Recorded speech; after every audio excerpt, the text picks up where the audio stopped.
আমি জাস্ট চাইছিলাম যে ও ফিরে আসুক। আমি আল্লাহর কাছে বলছিলাম যে আল্লাহ তুমি শুধু ফিরিয়ে দাও।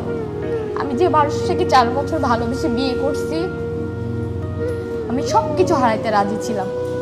আমি 12 দিন হসপিটালে সারা রাত জেগে থাকতাম, আর ওই যে বসে থাকতাম বেডের এক কোণাতে, একদিকে স্যালাইন যায়, একদিকে অপারেশনের। প্রত্যেকটা সিচুয়েশন আমার কাছে বছরের মতো, এক একটা দিন ঘন্টা বছরের মতো যাচ্ছিল। অপারেশনের পরে 4 দিন জ্ঞান ছিল না, 4 দিন পর ও জ্ঞান খুলে দুনিয়ার আলো দেখছে।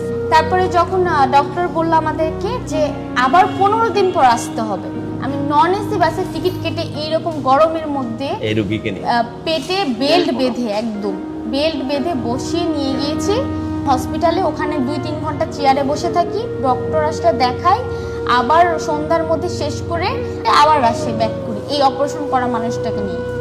7 মাস 8 মাস এইভাবে প্রত্যেক মাসে 2বারও যাওয়া লাগে, 1বারও যাওয়া লাগে।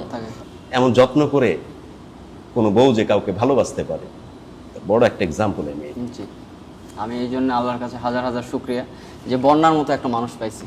সর্বোচ্চ 1 মাসে কত টাকা ইনকাম করছো ভিউয়ারশিপ থেকে এবং সেই সাথে ফুড প্রমোশন করে? প্রমোশন প্লাস হচ্ছে কন্টেন্ট দিয়ে মোটামুটি 2 লাখ।